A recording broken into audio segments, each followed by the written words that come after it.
മഞ്ഞിൽ വിരിഞ്ഞ പൂവിൻ്റെ പുതുപുത്തൻ വിശേഷങ്ങളിലേക്ക് എല്ലാവർക്കും സ്വാഗതം. അങ്ങനെ ചിത്തിര ഓടി ചെല്ലാണ് കേട്ടോ ഹരിയെ കാണാനായിട്ട്. ഇതേ സമയം ഹരി ബസ് സ്റ്റോപ്പിൽ നിൽക്കായിരിക്കും. അപ്പോൾ ചിത്തിര ഹരിയെ കാണുന്നതും ഓടി ചെന്നിട്ട് പോവാൻ തീരുമാനിച്ചോന്ന് ചോദിക്കുമ്പോൾ തീരുമാനിച്ചോന്ന് ഹരി മറുപടി പറയുന്നതും അപ്പോൾ ചിത്തിര ഇവിടെ ഒന്ന് സംസാരിച്ചാൽ ശരിയാവില്ല, ഇനി ഒന്ന് ഇങ്ങോട്ട് വന്നേന്ന് പറഞ്ഞുകൊണ്ട് ചിത്തിര ഹരിയെ മാറ്റി നിർത്തി സംസാരിക്കുകയാണ് കേട്ടോ. തുടർന്ന് എൻ്റെ അനുവാദം വാങ്ങാതെ ഹരി പോകാൻ തീരുമാനിച്ചോ?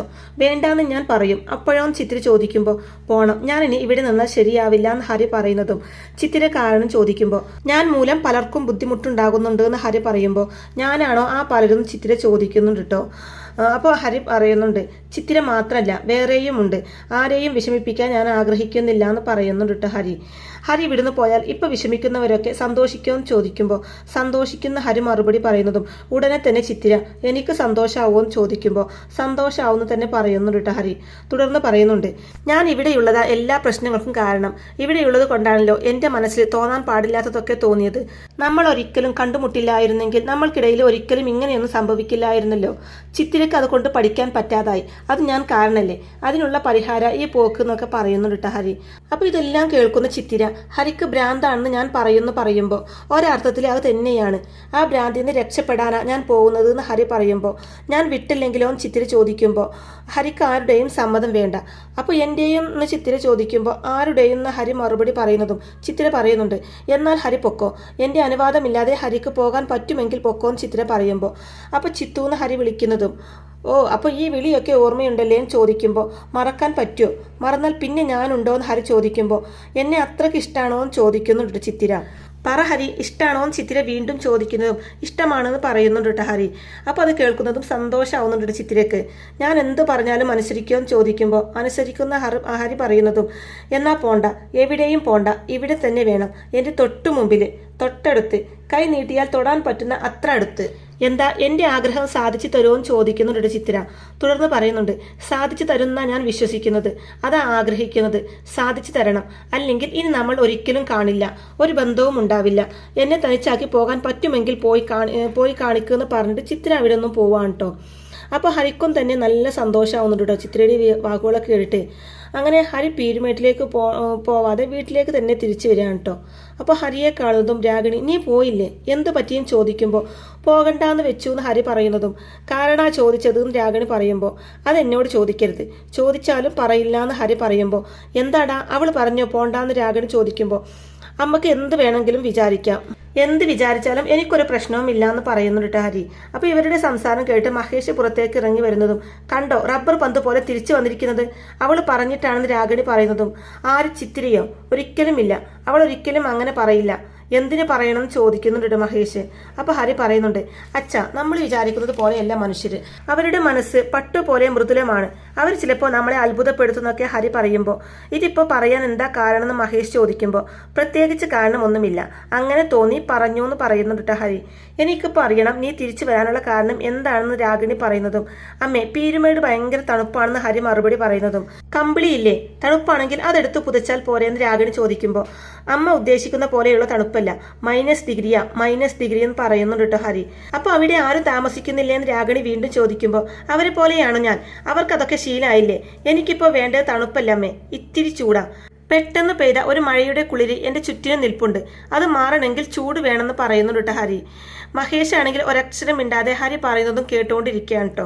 ആ അടുപ്പിനകത്തേ കയറിയിരിക്കെ അപ്പോൾ ചൂട് കിട്ടുന്ന രാഗിണി പറയുന്നതും അമ്മയ്ക്കിടെയായിട്ട് നല്ല ഹ്യൂമർ സെൻസാ അല്ലേ അച്ഛൻ മഹേഷിനോടായിട്ട് ചോദിക്കുമ്പോൾ മഹേഷ് പറയുന്നുണ്ട് ഞാൻ നിന്നെ കുറിച്ചാണ് ചിന്തിക്കുന്നത്, ഇവിടുന്ന് പോയപ്പോൾ ഉള്ള ആളെ അല്ലല്ലോ തിരിച്ചു വന്നത്, ഇവിടുന്ന് പോകുമ്പോൾ മുഖത്ത് കാർമേഘങ്ങളായിരുന്നു, തിരിച്ചു വന്നപ്പോൾ നല്ല സന്തോഷത്തിലാണല്ലോ എന്നൊക്കെ മഹേഷ് ഇങ്ങനെ പറയുമ്പോൾ അതല്ലേ ഞാൻ പറഞ്ഞത് ആ മഴ പെയ്തു എന്ന് ഹരി പറയുന്നതും എന്നിട്ട് ഞങ്ങൾ ആരും കണ്ടില്ലല്ലോ എന്ന് രാഗിണി പറയുമ്പോൾ ആ മഴ എനിക്ക് മാത്രമാണ് പെയ്തത്, അപ്പോൾ അതേത് മഴയാന്ന് രാഗിണി ചോദിക്കുമ്പോൾ ചില മഴ അങ്ങനെ അമ്മേ, വേറെ ആരും കാണില്ല, നമ്മൾ മാത്രം കാണുന്നു പറയുന്നുണ്ട് ഹരി. അപ്പോൾ മഹേഷ് ആ കുളിര് നനയുമെന്ന് പറയുന്നതും നനഞ്ഞു എൻ്റെ സന്തോഷത്തിൻ്റെ കാരണം അതാണെന്ന് പറഞ്ഞിട്ട് ഹരി അകത്തേ കയറി പോവാണ് കേട്ടോ. അപ്പോൾ രാഗിണിക്കാണെങ്കിൽ ഒന്നും മനസ്സിലാവുന്നില്ല കേട്ടോ. രാഗിണി പറയുന്നുണ്ട് വല്ലയിടത്തും തല ഇടിച്ച് കാണും, തലയുടെ ഞെട്ടിളകിയോ എന്നൊരു സംശയമുണ്ട് എന്ന് പറയുന്നുണ്ട്. എന്നാൽ മഹേഷിനാണെങ്കിൽ കാര്യങ്ങളൊക്കെ മനസ്സിലാവുന്നുണ്ട്. ഒരു പുഞ്ചിരി മഹേഷിന്റെ മുഖത്ത് കാണാനും പറ്റുന്നുണ്ട് കേട്ടോ. ഇവിടെ ചിത്തിരയാണെങ്കിൽ നല്ല സന്തോഷത്തിലാണ് കേട്ടോ. അപ്പൊ അതേസമയം നിരഞ്ജന വന്നിട്ട് അറിഞ്ഞല്ലോ അല്ലേ ഹരി യാത്ര വേണ്ടെന്ന് വെച്ചു എന്ന് പറയുമ്പോൾ നന്നായി എന്ന് പറയുന്നുണ്ട് ചിത്തിര. നീ പറഞ്ഞിട്ട് ഹരി അങ്ങനെ ചെയ്തത് അല്ലേ എന്ന് ചോദിക്കുമ്പോൾ അതേന്ന് പറയുന്നുണ്ട്. വേണ്ടായിരുന്നു, എന്തിനാ ചിത്തു ആ പാവത്തിനോട് ഇങ്ങനെ ചെയ്തത്?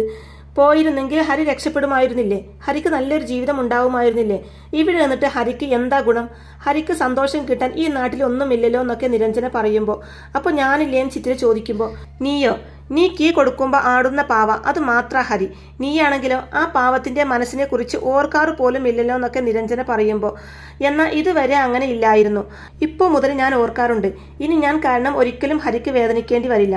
സന്തോഷം കൊടുക്കാൻ പറ്റിയില്ലെങ്കിലും ഒരിക്കലും ഞാൻ കാരണം ഹരിയുടെ മനസ്സ് ദുഃഖിക്കേണ്ടി വരില്ല എന്നൊക്കെ പറയുന്നുണ്ട് ചിത്തിര. അപ്പോൾ മനസ്സിലായില്ല നിരഞ്ജന പറയുന്നതും ചിത്തിര പറയുന്നുണ്ട്. ഞാൻ ആലോചിക്കായിരുന്നു ഹരി എനിക്ക് ശരിക്കും ആരായിരുന്നു എന്ന്. ആരാ ഹരി?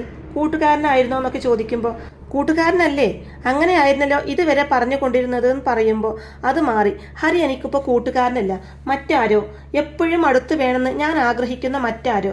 അതേ നേരു, ഹരിയെ പിരിഞ്ഞ് ഒരു നിമിഷം പോലും എനിക്ക് ജീവിക്കാൻ പറ്റില്ല. ഞാൻ ഹരിയെ മനസ്സിലാക്കുന്നതിന് വൈകി. ഹരിക്ക് എന്താണോ ഞാൻ അത് തന്നെയാണ് തിരിച്ചും എന്ന് തിരിച്ചറിയാൻ വൈകി. ഇപ്പോൾ എനിക്ക് തിരിച്ചറിയാൻ പറ്റുന്നുണ്ട്. ഹരിയെ ഇഷ്ടമല്ലെന്ന് ഞാൻ പറഞ്ഞപ്പോൾ ഹരി അനുഭവിച്ച പ്രയാസം. എന്നിട്ടും ഹരി എന്നെ വെറുത്തില്ല. ആ സ്നേഹത്തിന് മുമ്പിൽ ഞാൻ ഒന്നുമല്ല നീരു. എന്നോട് ഹരി കാണിച്ച സ്നേഹം അതേ അളവിൽ തിരിച്ചും കൊടുക്കാനാണ് ഞാൻ ആഗ്രഹിക്കുന്നത്. I am a love. Hari ഇല്ലാത്തൊരു ജീവിതം ഇനി എനിക്കുണ്ടാവില്ല എന്ന് പറയുന്നുണ്ട് ചിത്തിര. അതിനുശേഷം കാണിക്കുന്നത് നിരഞ്ജന ഹരിയോടായിട്ട്. എന്താ ഇത് കേട്ടിട്ട് ഹരിക്ക് ഒരു സന്തോഷവും ഇല്ലാത്തത്? ഈ ഒരു നിമിഷത്തിന് വേണ്ടിയല്ലേ ഹരി ഇത്രയും കാലം കാത്തുനിന്നത്? ഹരിയുടെ സ്നേഹം വെറുതെ ആയില്ലല്ലോ. ആരാണോ അത് തിരിച്ചറിയേണ്ടിയിരുന്നത് അവൾ അത് തിരിച്ചറിഞ്ഞു കഴിഞ്ഞു, അംഗീകരിച്ചു കഴിഞ്ഞു. ജയിച്ചില്ലേ ഹരി, ഇനി സന്തോഷത്തോടെ തല ഉയർത്തി നിൽക്കാലോ എന്നൊക്കെ നിരഞ്ജന ഹരിയോടായിട്ട് പറയുമ്പോൾ ഹരി പറയുന്നുണ്ട്. നീ പറഞ്ഞത് സത്യമാണ്. ഞാൻ വിശ്വസിക്കണമെങ്കിൽ ചിത്തു തന്നെ എന്നോട് ഇത് നേരിട്ട് പറയണമെന്ന് പറയുമ്പോൾ പറയും. ഹരിയെ കാണാനിരിക്കുന്നുണ്ട് അവള്. പക്ഷേ ഒരു സത്യം ഹരി മനസ്സിലാക്കണം. ഇതുവരെ ഹരിക്ക് മാത്രമായിരുന്നു സ്നേഹം, ഇനി മുതലേ അവൾക്കും കൂടിയുണ്ട്. രണ്ടു പേർക്കും അങ്ങോട്ടും ഇങ്ങോട്ടും ഇഷ്ടം തോന്നിയ സ്ഥിതിക്ക് അതെങ്ങനെ കൈകാര്യം ചെയ്യും എന്നതിനനുസരിച്ചായിരിക്കും ഇനി അങ്ങോട്ടുള്ള ഭാവി എന്ന് പറയുന്നുണ്ട് നിരഞ്ജന. ഞാൻ അവളെ പൊന്നുപോലെ സ്നേഹിക്കുന്ന ഹരി പറയുമ്പോൾ അത് അവളും സ്നേഹിക്കും. അതല്ലല്ലോ പ്രശ്നം. നിങ്ങളുടെ ഈ അടുപ്പത്തെ മറ്റുള്ളവർ എങ്ങനെ കാണും എന്നുള്ളതല്ലേ, പ്രത്യേകിച്ച് അച്ഛമ്മ നിരഞ്ജന പറയുമ്പോൾ. അതിന് ഞങ്ങളൊരു പ്രശ്നവും ഉണ്ടാക്കില്ലല്ലോ എന്ന് ഹരി പറയുമ്പോൾ ഉണ്ടാക്കരുത്. ഉണ്ടാക്കിയാൽ അത് ചിത്തിരിയുടെ ഭാവിയെ ബാധിക്കും. ചിത്തിരിയുടെ ഭാവിക്ക് എന്തെങ്കിലും പറ്റിയാൽ എല്ലാവരും ഹരിയെ കുറ്റം പറയും. അതിനുള്ള അവസരം ഹരി ഉണ്ടാക്കരുത് എന്നൊക്കെ പറയുന്നുണ്ട് നിരഞ്ജന. അപ്പോൾ അത് കേട്ട് ഹരി ഓരോന്ന് പറഞ്ഞ് പേടിപ്പിക്കല്ലേ എന്ന് പറയുമ്പോൾ പേടിക്കണം, ഇനി അങ്ങോട്ട് ശരിക്കും പേടിക്കണം. ഈ പ്രേമം എന്ന് പറയുന്നത് നല്ല ഉത്തരവാദിത്തമുള്ള ഏർപ്പാടാണ്. അതിൻ്റെ ഗൗരവം ഹരി കാണിക്കണം എന്ന് പറയുമ്പോൾ കാണിച്ചോളാന്ന് പറയുന്നുണ്ട് ഹരി. അറിയാലോ ഭാവിയിൽ IAS-കാരിയാ ചിത്തിര. ഹരിയോ ആ ബോധം എപ്പോഴും ഉണ്ടായിരിക്കണം എന്ന് പറയുമ്പോൾ ഉണ്ടാവും. ഞാൻ കാരണം ചിത്തിര ഒരിക്കലും വിഷമിക്കേണ്ടി വരില്ല എന്ന് ഹരി ഉറപ്പ് കൊടുക്കുമ്പോൾ അത് മതി, ആ ഉറപ്പ് വാങ്ങാൻ വേണ്ടിയാണ് ഞാൻ വന്നത്. All the best. നിങ്ങൾക്ക് രണ്ടു പേർക്കും പ്രശ്നങ്ങളില്ലാത്തൊരു പ്രണയകാലം നേരുന്നു. നന്നായി വരട്ടെ എന്നൊക്കെ പറയുന്നുണ്ട് കേട്ടോ നിരഞ്ജന. അപ്പോൾ താങ്ക്സ് പറയുന്നുണ്ട് ഹരി. എന്നിട്ട് പറയുന്നുണ്ട് ഇതുവരെ നിരഞ്ജന എല്ലാത്തിനും കൂട്ടുനിന്നു, ഇനിയും അങ്ങനെ തന്നെ ആയിരിക്കണം എന്ന് പറയുമ്പോൾ ഞാനുണ്ടാകും എപ്പോഴും ധൈര്യമായിട്ടിരിക്കുമെന്ന് പറയുന്നുണ്ട് നിരഞ്ജന. അതിനുശേഷം കാണിക്കുന്നത് ചിത്തിര ഹരിയെ കാണാൻ വേണ്ടി വരികയാണ് കേട്ടോ. അപ്പോൾ ഹരിയെ കാണുന്നതും നീര് വന്നിരുന്നില്ലേ എന്ന് ചോദിക്കുമ്പോൾ വന്നിരുന്നു എന്ന് പറയുന്നുണ്ട് ഹരി. തുടർന്ന് സോറി, ഇത്ര ദിവസം ഒഴിവാക്കിയതിന്, വിഷമിപ്പിച്ചതിന്. എനിക്കറിയില്ലായിരുന്നു ഹരിക്ക് ഞാൻ ആരായിരുന്നു എന്നുള്ള കാര്യം തിരിച്ചറിയാൻ വൈകി എന്നൊക്കെ തുറന്ന് പറയാണ്ട് ചിത്തിര ചെയ്യുന്നത്. ഇപ്പം എൻ്റെ മനസ്സിന് എന്ത് ശാന്തതയാണെന്നറിയാവോ. എല്ലാ പ്രശ്നങ്ങളും മാറി. ഇനി എനിക്ക് സമാധാനമായിട്ട് പഠിക്കാം എന്നൊക്കെ ചിത്തിര പറയുന്നത് കേൾക്കുമ്പോൾ പഠിക്കണം, പഠിച്ച് റാങ്ക് വാങ്ങണം, അപ്പോഴേ നമ്മൾ അടുപ്പത്തിനൊരു അർത്ഥമുണ്ടാകുമെന്ന് ഹരി പറയുമ്പോൾ അത് ഞാൻ ചെയ്തോളാം, എനിക്കിനി അതിന് പറ്റും, കാരണം ഇപ്പോൾ ഞാൻ തനിച്ചല്ലല്ലോ എന്ന് പറയുന്നുണ്ട് ചിത്തിര. അപ്പോൾ ഹരി പറയുന്നുണ്ട് ചിത്തിരക്ക് ഞാനുണ്ട്, അത് എന്നും അങ്ങനെ തന്നെ ആയിരിക്കുകയും ചെയ്യും. പക്ഷെ ആരും ഒന്നും അറിയരുത്.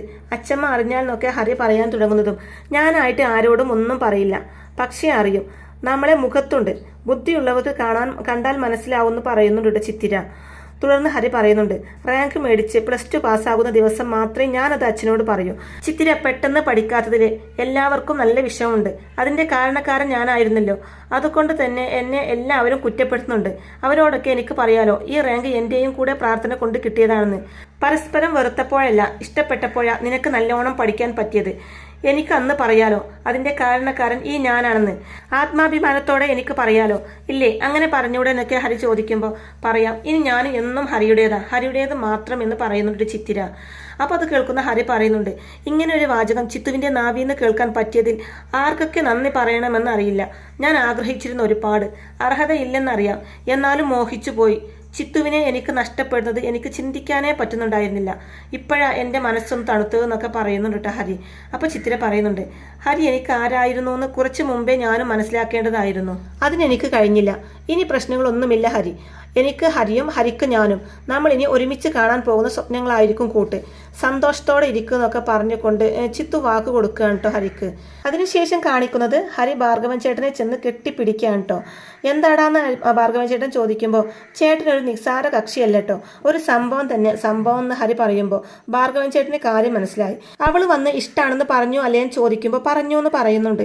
അപ്പോൾ ചേട്ടൻ പറയുന്നുണ്ട്, ഞാനന്ന് സൂചിപ്പിച്ചപ്പോൾ നീ അന്ന് എതിർത്തിരുന്നല്ലോ, ഇപ്പോൾ എന്തായും ചോദിക്കുമ്പോൾ, എൻ്റെ ചേട്ടാ അവളുടെ നാവിൻ തന്നെ അത് കേട്ടപ്പോൾ എനിക്കുണ്ടായ സന്തോഷം. നമ്മളാവുന്നത് നമ്മളെ സ്നേഹിക്കാൻ ഒരാളുണ്ടാവുമ്പോഴാണ്. അത് നമ്മളും കൂടെ സ്നേഹിക്കുന്ന ഒരാളാണെങ്കിലോ സന്തോഷം ഇരട്ടിച്ചില്ലേ. ആ ഒരവസ്ഥയിലാണ് ഇപ്പോൾ ഞാൻ. നേരെ ആദ്യം ഇങ്ങോട്ടാണ് വന്നത്.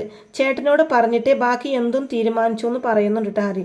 അപ്പോൾ ഭാർഗവൻ ചേട്ടൻ പറയുന്നുണ്ട്, ഇനി ആ പ്രശ്നങ്ങളൊക്കെ തുടങ്ങാൻ പോകുന്നത് ഇത് പുറത്തറിയുമല്ലോ.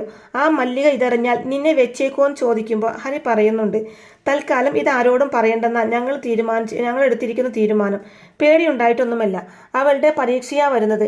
ആ സമയത്ത് നമ്മളായിട്ട് ഒരു പ്രശ്നം ഉണ്ടാക്കുന്നത് ശരിയല്ലല്ലോ. അതും ഇതുപോലൊരു കാര്യത്തിൽ നിന്ന് ഹരി പറയുന്നതും, നിങ്ങൾ എത്ര ഒളിച്ചു വെക്കാൻ ശ്രമിച്ചാലും അതെല്ലാവരും അറിയും. എല്ലാ രഹസ്യങ്ങളുടെയും ദുർവിധിയാ അത് നിനക്കും സംഭവിക്കും. എടാ, പ്രേമിക്കാൻ ആർക്കും പറ്റും, പക്ഷെ അതിനെ തുടർന്നുണ്ടാകുന്ന പ്രശ്നങ്ങളെ നേരിടാൻ പറ്റുന്നവനെ അത് വിജയത്തിലെത്തിക്കാൻ പറ്റൂ. എടാ, നീ വിജയിക്കണം എന്നാ എനിക്ക്.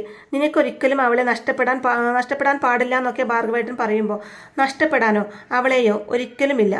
പിന്നെ ഞാനുണ്ടോ ചേട്ടാ, പണ്ടത്തെ പോലെയല്ല. ഇപ്പോൾ അവൾ എൻ്റെ കാമുകിയ. എനിക്ക് അവളിൽ ഒരു ഉത്തരവാദിത്വമുണ്ട്, അത് ഞാൻ നിറവേറ്റുമെന്ന് പറയുന്നുണ്ട് കേട്ടോ ഹരി. അപ്പോൾ ഭാർഗവേട്ടൻ പറയുന്നുണ്ട്, IAS-കാരിയാവേണ്ടവളാ, ചെറുപ്രായ, നിങ്ങൾ തമ്മിലുള്ള അനന്തരം വളരെ കൂടുതലാണ്, ഒരുപാട് നെഗറ്റീവ്സ് ഉണ്ട്, അതിനെ എല്ലാം മറികടക്കണം, അതിനെ ആശ്രയിച്ചിരിക്കും ഭാവി എന്നൊക്കെ പറയുമ്പോൾ ഞാനിപ്പോൾ വേറെ ഒന്നും നോക്കുന്നില്ല, തൽക്കാലം പ്രേമിക്കുന്നു, പ്രശ്നം വരുമ്പോഴല്ലേ അപ്പം നോക്കാമെന്ന് പറയുന്നുണ്ട് കേട്ടോ ഹരി. അതിനുശേഷം കാണിക്കുന്നത് നിരഞ്ജന ഹരിയുടെ അടുത്തേക്ക് വന്നിട്ട് പറയുന്നുണ്ട്, നമ്മൾ തമ്മിൽ എത്രയും പെട്ടെന്ന് തീർക്കേണ്ട ഒരു കടം ബാക്കിയുണ്ട്, അത് തീർക്കാനാണ് ഞാൻ വന്നതെന്ന് പറയുമ്പോൾ, അപ്പോൾ മനസ്സിലായില്ല എന്ന് ഹരി പറയുന്നതും, എൻ്റെ ബർത്ത്ഡേക്ക് ഹരി എനിക്കൊരു ഗിഫ്റ്റ് തന്നിരുന്നില്ലേ, ഒരു ഫോണ്, അത് ഇനി എനിക്ക് വേണ്ട. അപ്പോൾ അതങ്ങനെ തിരിച്ചു തരണ്ടെന്ന് ഹരി പറയുന്നതും, അത് വേണ്ട, അർഹതയില്ലാത്ത ഒന്നും സൂക്ഷിക്കുന്നത് ശരിയല്ല. സത്യം പറഞ്ഞാൽ അന്നത്തെ പ്രത്യേക സാഹചര്യത്തിൽ തന്നതല്ലേ, ഇപ്പോൾ ആ സാഹചര്യം നിലവിലല്ലല്ലോ എന്നൊക്കെ നിരഞ്ജന പറയുമ്പോൾ, അത് തിരിച്ചു വാങ്ങാമെന്ന് പറയുമ്പോൾ ഉള്ളിലൊരു കുറ്റബോധം എന്ന് ഹരി പറയുന്നതും, കുറ്റബോധത്തിൻ്റെ ഒന്നും ആവശ്യമില്ല ഹരി, നല്ല മനസ്സോടെയാണ് ഹരി എനിക്ക് തന്നത്, അതേ നല്ല മനസ്സോടെ തന്നെയാണ് ഞാൻ തിരിച്ചു തരുന്നത് എന്ന് പറഞ്ഞിട്ട് ഹരിക്ക് കൊടുക്കുകയാണ് ആ ഫോണ്. ഞാനിത് എന്ത് ചെയ്യാനാന്ന് ഹരി ചോദിക്കുമ്പോൾ അത് ഹരി ആലോചിക്ക്, എനിക്ക് എന്തായാലും ഇത് വേണ്ടാന്ന് പറയുന്നുണ്ട് കേട്ടോ. തുടർന്ന് പറയുന്നുണ്ട്, പിന്നെ ചിത്തിര പണ്ട് പറഞ്ഞത് തന്നെ വീണ്ടും ആവർത്തിക്കുക, നിങ്ങളുടെ അടുപ്പം കാരണം ഒരു കാരണവശാലും അവളുടെ ജീവിതത്തിൽ ഒരു പ്രശ്നവും ഉണ്ടാവരുത്. പണ്ട് പ്രേമിക്കാതിരുന്നപ്പോൾ പലതും ഉണ്ടായിട്ടുണ്ട്, അതുപോലെ അല്ല ഹരി, ഇപ്പോൾ നിങ്ങൾ അടുപ്പത്തിലാണ്, അതുകൊണ്ട് തന്നെ ധൈര്യം കൂടും.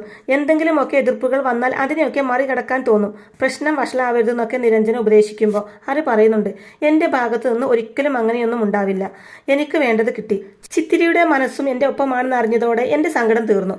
ഇനി ഞാൻ എന്തും ചെയ്യും, എത്ര കാലം വേണമെങ്കിലും കാത്തിരിക്കും, കാരണം അവൾ എൻ്റെയാണല്ലോ എന്ന് ഹരി പറയുന്നതും, ഇതുവരെ ശരിയാ, അച്ഛമ്മ അറിഞ്ഞു കഴിഞ്ഞാൽ അതങ്ങനെ തന്നെയായിരിക്കുമോ എന്നറിയില്ല, എന്തായാലും കൊടുങ്കാറ്റുകളെ നേരിടാൻ തയ്യാറായിരുന്നോളൂ, അതുണ്ടാകുമെന്ന് നിരഞ്ജന പറയുമ്പോൾ, ഉണ്ടായാൽ ഞാൻ നേരിടും, എനിക്കങ്ങനെ പേടിയൊന്നുമില്ല. ചിത്തിരിയുടെ മനസ്സിൽ ഞാനും എൻ്റെ മനസ്സിൽ ചിത്തിരിയും ഉള്ളിടത്തോളം കാലം ഞങ്ങളെ ആർക്കും പിരിക്കാനോ തോൽപ്പിക്കാനോ പറ്റില്ല. ഇനി മുതൽ ഞങ്ങൾ രണ്ടല്ല ഒന്നാണ്. ബാക്കിയുള്ളവരത് മനസ്സിലാക്കിയാൽ അവർക്ക് കൊള്ളാമെന്ന് പറയുന്നുണ്ട് കേട്ടോ ഹരി നിരഞ്ജനയോടായിട്ട്. അതിനുശേഷം ഹരി ചിത്തിരിയെ കാത്തു നിൽക്കുകയാണ് കേട്ടോ. അപ്പോൾ അതേസമയം ചിത്തിര അവിടേക്ക് വന്നിട്ട് എന്താ കാണണമെന്ന് പറഞ്ഞതെന്ന് ചോദിക്കുമ്പോൾ, ഞാനൊരു സമ്മാനം തരാൻ പോവാ.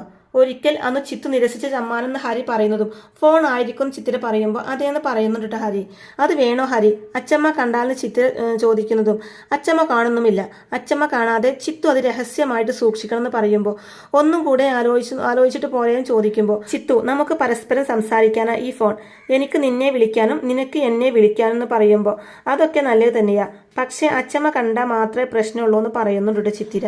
അപ്പോൾ ഇനി എന്തായാലും ചിത്തിരക്ക് തിരിച്ച് ഹരിയെയും ഇഷ്ടപ്പെട്ട സ്ഥിതിക്ക് ഇനി എന്തായാലും നല്ല അടിപൊളി റൊമാൻറ്റിക് ആയിട്ടുള്ള എപ്പിസോഡുകളൊക്കെ ആയിരിക്കും കേട്ടോ വരാനിരിക്കുന്നത്. അപ്പോൾ ഈ റിവ്യൂ ഇഷ്ടമായിട്ടുണ്ടെങ്കിൽ വീഡിയോ ലൈക്ക് ചെയ്യാനും ചാനൽ കൂടി ഒന്ന് സബ്സ്ക്രൈബ് ചെയ്ത് സപ്പോർട്ട് ചെയ്യാനും മറക്കല്ലേ ഫ്രണ്ട്സ്. താങ്ക്